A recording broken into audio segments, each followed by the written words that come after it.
Well, let me tell you something. Those B-2 pilots in Missouri hear you loud and clear.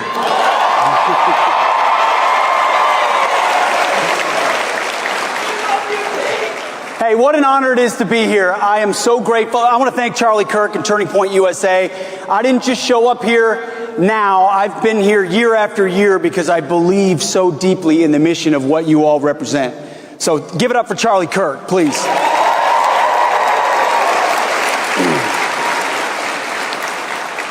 Obviously, this job, my day job, is the greatest professional honor I've had in my life. The opportunity to lead and serve our warriors. It's incredible. But let me start by saying, and a little bit of a message to all of you, because I'm looking out at the future of America. I think I might be looking out at some future warriors out here. And we'll get to that in a moment. I hope some of you do choose that path to raise your right hand to defend the Constitution and defend the nation, because we're going to need it. But at the same time, as I focus on, getting our military back on track and doing that job and serving the greatest commander-in-chief our country has had, we also have to remind ourselves priorities, that ultimately we serve God first. And that's the first question I ask myself every day. Am I honoring God with my actions? Am I putting Him first?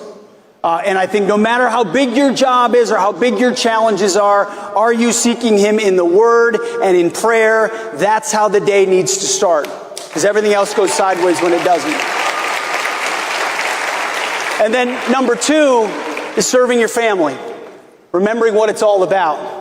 My wife and daughter are here somewhere in the fog, but our 6 other kids, one of which is 15 and other of which are 14, they could and should be in this audience, and they will be soon.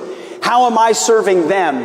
How am I directing them and giving them the perspective that all of you have about their Lord and Savior and about this country and about the threats we face and their duty to do something about it? That's my job as a father and as a husband. So yes, we're fighting for our country. But God and family come first, and I hope you remember that in all of your great pursuits, in everything that you focus on in your own life. I have had the incredible opportunity, and I wish everyone here get a chance to be in the Oval Office, and you see him because he's the most transparent president we've ever had. But to watch President Trump, whether it's the Oval Office or the Situation Room or in foreign countries, he does so much, but ultimately his willingness to put America first, apply common sense, and execute peace through strength is the core of what I get a chance to see every day. And by the way, you don't get peace without the strength part. And that's my department, the strength department. And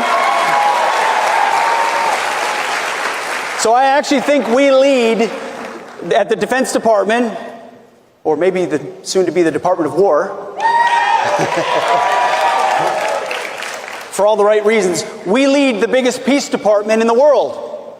Our job is to be strong and ready and lethal so that you never have to use us.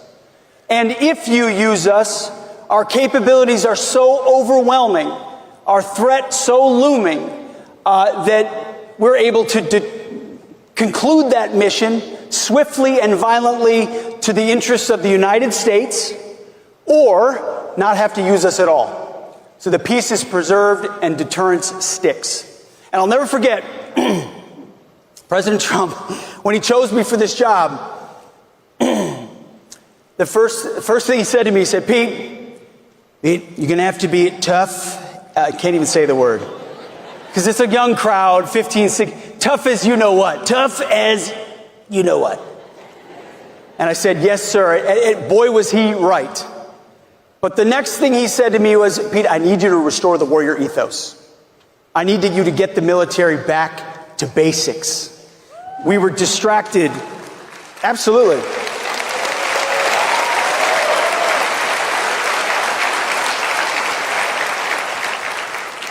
Our military, under previous administrations, especially Obama, but then Joe Biden more recently, were distracted by experiments, effectively, in ideology, in social justice, in social engineering, in climate change, and take DEI, CRT, genderism, you name it. Influences were pushed into our formations in ways that made doing our job that much more complicated and difficult. So from day one, we have declared that DEI is dead at DOD.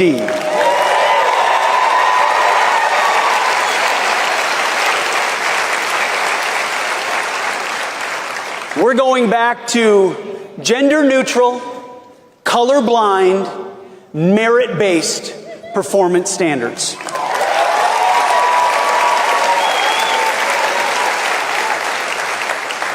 We do readiness, we do accountability, we do warfighting, we do lethality, we don't do social experiments. We don't do politics. I don't care in my formations. I mean, I have my political views and you have yours. But I don't care in my formation if you're a Republican or a Democrat. Do you love the country? Have you sworn oath to defend the Constitution? And how good are you at your job? And my job is for you to be prepared in that mission. That's it. It's a back to basics moment, and we've seen the response from young Americans like this crowd has been historic. Recruiting months and months ahead of where it's been under the previous administration. By the way, under the previous administration, they lowered the recruiting goals so they could look like they were filling the ranks, but they actually couldn't even meet the lowered recruiting goals. And this administration, with higher recruiting goals, we're beating them 4 to 5 months ahead of time because the American people want to serve.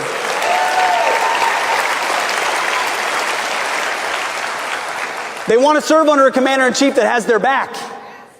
And that's why between the Army and the Marine Corps, the Navy, Space Force, Air Force, all are at historic levels of recruiting. I used to call it the Trump bump. That doesn't work anymore.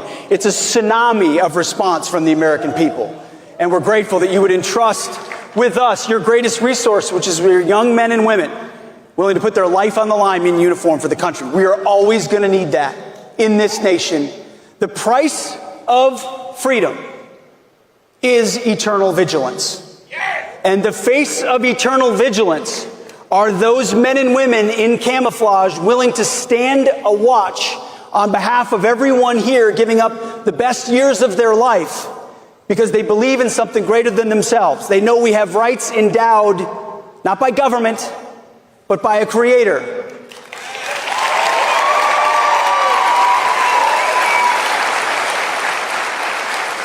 You see, our warriors understand we're about to celebrate America 250, which is incredible.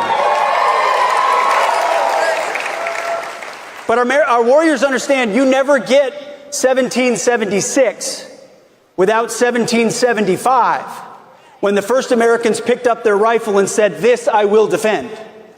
Ideas are important. They're critically important if you look at the difference between this administration and the previous. Ideas are what Turning Point's all about. Back to basics, our founding principles. But if you're not able to defend those principles, you give them away, either to foreign enemies or domestic ideologies that have a very different view of our country. And so at the DOD, we're back to basics, to the Constitution. We don't do politics. We do warfighting on behalf of the American people to keep everybody safe. Sound good?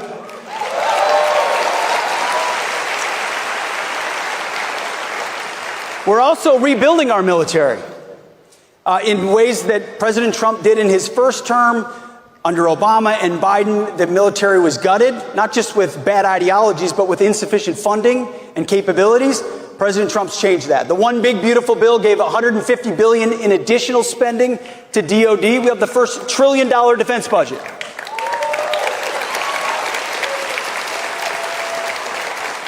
Listen, let me tell you, I'm a fiscal hawk like a lot of people in here too. I want to make sure taxpayer dollars are used wisely. And that's why I think DOGE and entities like that have been used as efficiently or even more aggressively in DOD than anywhere else. Because every dollar I can find in savings is a dollar I can reinvest in warfighting and readiness and capabilities, in the pointy end of the spear. So we've found tens of billions of dollars in savings that contracts we've eliminated, green initiatives that are gone, that we move over to President Trump's priorities. So when you look at Golden Dome for America, protecting the homeland, you look at the F-47, the world's first sixth-generation fighter jet. Drones, long-range fires, hypersonics, the way of war is changing. Our job is to see around the corner for you. Because, you know, those B-2 pilots, and by the way, the mechanics and the refuelers and the fighters, and pilots don't fly themselves. It's like anything else. No one in the military serves themselves. A huge family and community supports them. But those B-2 pilots were able to fly in an exquisite machine 37 hours around the world because some American that I've never met 40 or 50 years ago designed that fighter, that bomber, was willing to spend political capital and effort and time to fund it and acquire it and field it so that a future president they'll never meet has maximum latitude and decision space to execute on behalf of the American people. My job is to work with our team to look the same way. What does war fighting of the future look like so that you and your kids and your grandkids in future America have the capabilities that they need to be decisive and overwhelming on the battlefield? So it's not just about the wars of today and how successful are we today, but are we making the tough calls? See, it's easy to be aggressive and forward-leaning in this position when you have a boss in President Trump who puts a giant shield over you. And that's what it is. He ultimately is willing to take the slings and arrows. He's literally taken the shots. So that the rest of us can go into our departments and say, now is the time to do what needs to be done. Make the difficult decisions that, you know, politicians in the past or bureaucrats in the past pushed aside because they were difficult. Now's the time to make those tough calls for you, for my kids, for your kids, your grandkids. So it's restoring the warrior ethos, rebuilding our military, and then reestablishing deterrence. I talked a little bit about deterrence, but we started this administration, unfortunately, in a hole, with 4 years of deferred maintenance on the world stage. What happened in Afghanistan, the disastrous and tragic withdrawal of what happened there reverberated around the world. The world saw wokeness and weakness, not because of our warfighters, but because of political decisions. In ways that, you know, President Trump never would have executed something like that. Conditions-based is something everyone understands.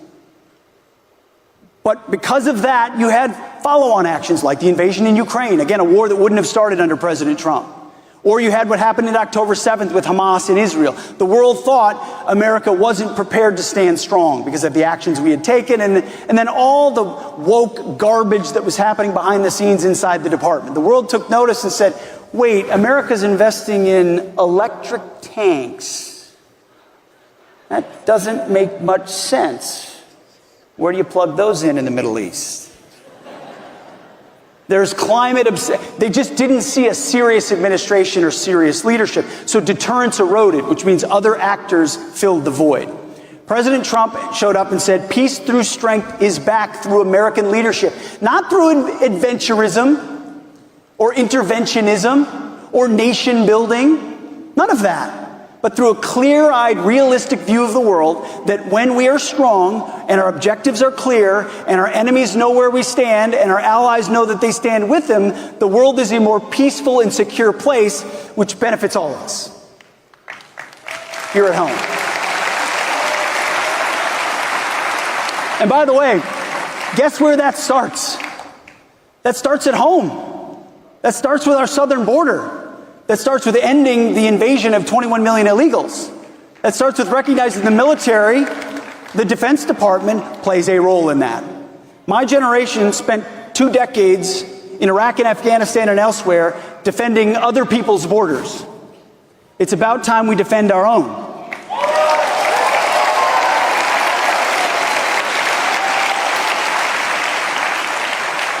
Which is why you've already seen historic lows in crossings on the southern border, We've got over 10,000 troops stationed there through new national defense areas. If you're arrested on the border in those national defense areas, you are committing a crime. You will be charged and deported.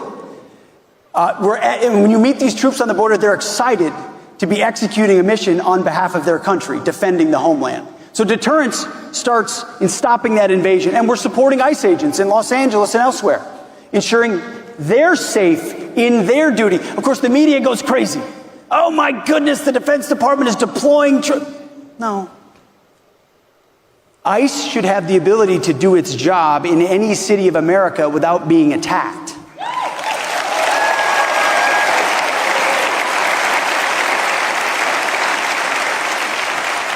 And if they're being attacked, their partners at the Defense Department are proud to stand alongside them to secure them, their facilities, or their agents in the execution of lawful law enforcement. It's something we're willing to do, and we are doing on behalf of the mandate of the American people. But it's also the reestablishing of deterrence around the globe. And that's why what happened through Operation Midnight Hammer was so important. By the way, a mission from the beginning, President Trump set the tone of what that would look like, the effects that would happen. He understood exactly, and our job was simply to execute and to watch the skilled and courageous men and women of our military from beginning to end, from the Situation Room to the maps to the trajectories to hearing the radio calls. I wish everybody could hear that and see that. It makes you so proud to be an American. And it reestablishes an understanding from the world of what we're capable of. No other country on earth could even remotely do what those pilots did. Plan, coordinate, facilitate, refuel midair, dozens of times. 7 jets going one way, 2 deceiving the world the other way. Everybody thought it was going that way. You zig, you zag. Fly over Iran, they never see you, they don't shoot, you disable enemy capabilities, and you get out of Dodge. Or as President Trump says, he said, skedaddle. You skedaddle. That is a specific military doctrinal term now. That was not just a message to Iran's nuclear capabilities, it was a message to all of our adversaries and all of our allies that American leadership and strength is back.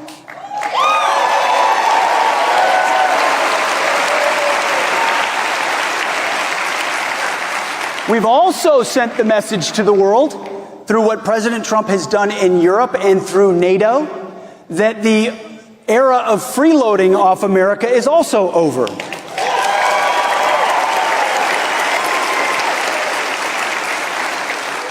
I'm a big fan of alliances, and we're a proud member of NATO. But an alliance can't just be about flags and conferences. It needs to be about formations and capabilities. Military alliances only work when you have actual hard power to bring to bear. And only because of President Trump is Europe stepping up and spending now what was inconceivable. Many of these countries were spending 1% on defense just in his first term. But because of President Trump's leadership, they're committed now to spending 5% of GDP on defense, which means they lead the way and we don't have to do it for them.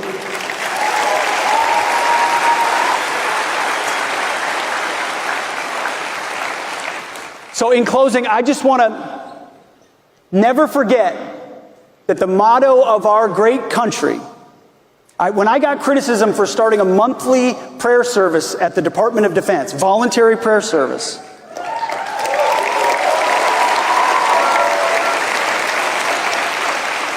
I reminded our friends in the media, the motto of our country is, "In God we trust." That the military has a long heritage of being on bended knee, appealing to heaven in the most impossible of situations. God's providence brought us here.